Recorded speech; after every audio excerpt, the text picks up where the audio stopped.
Hello everybody, welcome to Seajay Creates. I'm excited you're all here, and I'm even more excited to show you the second stage designs for each of the starter Pokemon in the Wentano region. If you haven't seen the video where I create the base Pokemon for that, feel free to go check it out. I'll include a link in the description below. Just some information to get you caught up if you don't feel like going back to check that video out. The Wentano region is a Fakemon region made by yours truly that I'm using as an excuse to have a weekly art outlet that I can put my creative juices into. The basis of this region is the American West Coast to the Rockies. Think California, Nevada, Utah, Arizona. Though, as I design the region itself, I'm probably going to take some liberties, so don't expect an exact one-to-one in terms of comparison. The basic forms for each of the starters are as follows: Seedle, the Seed Beetle Pokémon; Tripish, the Tripod Fish Pokémon; and Maglet, the Magma Toadlet Pokémon. Each of them are about to take their first steps into evolution, growth, and development, and I'm excited to show you how I've expanded on each of their concepts. And we're going to start in that order, so let's go with Seedle first. If you remember, one thing I made a point of doing in creating the Wentano starter Pokemon was making them smaller than your standard starter Pokemon are. Instead of a small dog, they were closer to the size of a small puppy. Think a child could hold it with two hands. I did this because I wanted to have some room to explore how each of these Pokemon would react to being small, prey-sized Pokemon, and how they would react to outgrowing that size that they started at. None better exemplify this idea than Seedle. A notoriously shy and timid Pokemon, it uses mimicry to hide itself within the forests of Wentano. With its shell that mimics a seed and antennae and tails that mimic burgeoning sprouts, it became incredibly hard for other Pokemon and trainers to find it.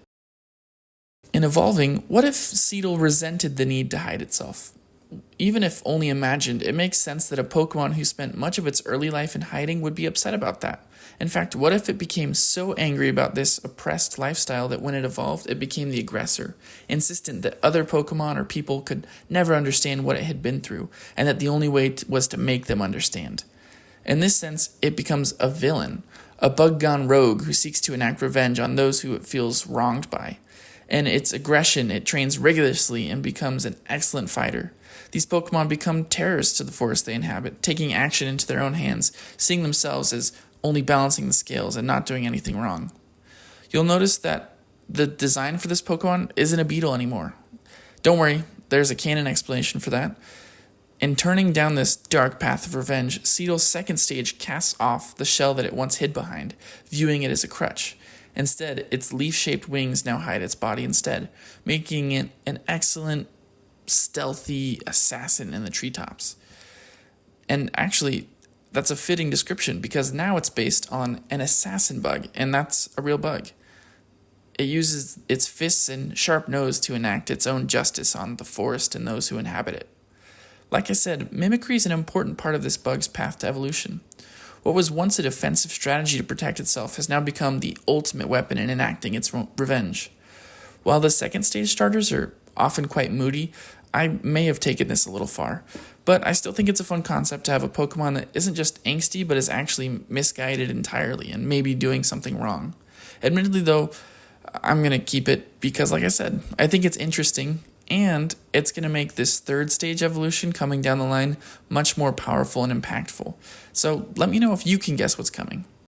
Meet Leavillain, the Rogue Beetle Pokémon. Leavillain's evolution from Seedle led to an increase in size, strength, and speed. With many Leavillain regretting their days spent in hiding, pretending to be a seed, they now seek dominance over the forest that they live in as a form of revenge. They discard their shells, opting instead to have their leafy wings exposed as a form of camouflage. Next on this list is going to be Tripish's evolution. I realized that in the original video where we discussed Tripish, I never showed you a tripod fish. I want to do that here so you can see how weird they are. Now, Tripish really only takes the base idea of a fish with elongated fins that can stand on them as inspiration, but it diverts from there. Either way, it's a weird fish and a fun concept. For Tripish's evolution, though, I wanted to instead focus on real-world fish that actually leave the water for prolonged periods of time. Specifically, I took inspiration from two of my favorites, the armored catfish and the mud skipper. I also did sprinkle in a little stonefish just for fun because it helped with the body shape that I really wanted to end up at. The brunt of this design, though, leans on the mud skipper. Things like the eyes, the fin, the head spike, the arms that are fins, it's a weird combo, even the tail shape. Mudskippers have the incredible ability to walk on land, if you can call it walking on their fins, as well as holding themselves up in a position similar to this Pokemon. Amazingly though, these fish can actually launch themselves quite high in the air to escape predators. That specific idea really intrigued me, as Tripish could move on land, but it wasn't really mobile. Now it could walk, and more importantly, jump itself a decent distance when it needed to move faster. Now, why the armored catfish, you may ask? This has more to do with lore than anything. Where Seedle grew resentful in its small state, Tripish grew more determined. Rather than settle for the escape strategies that it had to survive, it began to train itself and work hard to improve its mobility on land. I love the armored catfish because it very famously will crawl across literal deserts to find its next water source and home. I like the determination it has to survive. It doesn't let sand, hot temperatures, or even predators get in the way of it achieving its goal. That's why this second stage Pokemon inherits the scales of the armored catfish as a sign of its determination and hard work to become what it has. This Pokemon now lives a peaceful life in the shallows and enjoys the sandy beaches available to it. Though it is still moody, just like other second stage Pokemon, they can often be seen leaping about and basking lazily on the shore. I imagine that it very much doesn't like being disturbed, and so it will just perch itself on its fins and spikes and stare at people or Pokemon until they leave it alone. Importantly though, as all fish, it does need water to breathe. But rather than return out to sea, where it's lost a lot of its mobility in the water, it instead burrows down into the sand near the water's edge until it has created somewhat of like a muddy wallowing pit that it can use to wet its gills and body. Travelers who visit Wentano beaches are often warned to be cautious of their sails, as they stick out of the sand and are very visible. Approaching them may cause the Pokemon to launch themselves out of the sand defensively.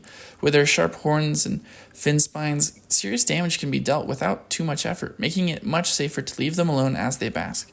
This behavior is actually another Mudskipper reference, as they will do something similar to re-wet themselves, but even for egg laying, which is pretty interesting. If you're wondering about where the stonefish aspects of this Pokemon come into play, it's mostly in two spots. First is the chunkier body type. Mudskippers are quite long and skinny, but I was hesitant to make a second stage Pokemon so much drastically longer than its basic form. Also, catfish can get quite large, but they aren't really chunky. The stonefish has a body type closer to the head portion of my Pokemon, and it also has the grouper shaped mouth that I ended up going for to better show the emotional state of this Pokemon. If you wanted to draw one more parallel to the stonefish, it would be that you really don't want to step on them. Many stonefish have a poisonous barb and they can really hurt you. There are very few deaths recorded, but please don't go stepping on stonefish. Anyways, meet Grumpish, the Land Fish Pokémon. Grumpish are not fond of being interrupted. They are, however, quite fond of basking on the beach, leaping around, and wallowing in mud. Should you see an orange fin sticking out of the sand near a beach or lake, be sure to give it proper caution, as getting too close could cause Grumpish to get defensive, launching itself from the earth. The spines on its head, hands, and tail are all formidable weapons that can severely injure both people and Pokemon. Lastly, let's talk about what happens to little Maglet. We've covered an evolution whose small size drove it towards bitterness and revenge in Leavillain. We've contrasted that with a fish who's looked at its small size and was motivated to improve itself in Grumpish. But what if Maglet's small size drove it to hunger? That's right, Maglet is completely content being small. Where Grumpish is determined to overcome its size and Leavillain became bitter because of it, Maglet and its line of evolution just don't care. Instead, they're focused on the intense hunger that resides in their bellies. Being the glutton that it is, Maglet eats and eats and eats, but not food, actually. No, it's magma body, which is kind of the concept we explored when we created it. It craves rocks. In fact, where a human can taste, the differences between certain foods, Maglet and its evolutions can literally taste the different minerals and rocks that compose what they eat. And so, as they evolve into their second stage, they start to become pickier, beginning to avoid lighter colored rocks like sandstone, with a preference for those in more darker colorations, like volcanic igneous rocks. This drive for volcanic rocks to eat pushes this Pokemon deeper into the lava tubes in which it resides, where temperatures are hotter and life is even more rare. The reason that it craves these specific rocks is because after evolving, it now has a new form of defense, obsidian spikes that grow out of its warts. What once used to ooze magma have become specialized organs that slowly push the magma out of this Pokemon's body, slowly increasing the diameter to create these spikes. These spikes can then be ejected out of each wart individually, as if launched from a volcano at high speeds. They do take a considerable amount of time to regrow though, and if the Pokemon's diet is insufficient, they may not grow back at all. Now, I understand that thorny toads are not toads and are in fact lizards, but I still like the idea of implementing some concepts and design elements based on them. The only thing I couldn't find a good way to implement was that thorny toads can actually squirt blood from their eyes on command. It's gross, but it's a cool defense mechanism. I looked at trying to add maybe an eye spike or eye lava that this Pokemon could shoot, but it felt over-designed and too distracting overall. Regardless, I'm really happy with this design, and I feel like it honors the toad heritage that I want to inspire this Pokemon, while giving it the fantastical twist that many animals receive when they become Pokemon designs. Meet Ignetoad, the Igneous Toad Pokémon. Ignetoad hunt for their favorite food, lava rocks, deep below the volcanoes of the Wentano region. Their stomachs burn so hot that these rocks can be melted and assimilated into their bodies. When their diet consists of enough igneous rock types, they can grow obsidian spikes out of each of their warts, which have become specialized organs. These spikes can then be launched at high speeds as a form of defense. There you have it, all 3 second stage starter Pokemon for the Wentano region. A bug turned spiteful by its previously small size, now focused on revenge. A beefcake fish who took what it had in its ability to walk on land and turned it into something more, and a really, really hungry toad that has become a connoisseur of minerals and delectable rocks. Each of these designs came out incredibly well, and I'm thrilled with all of them. Here's the question. Does anyone think they can see what's coming next? I have specifically tricky and twisty evolutions lined up for each of these, and I'm so confident that not a single person can see what's coming, so I'm going to give you a hint. None of these Pokemon are going to retain their secondary typings as they currently stand.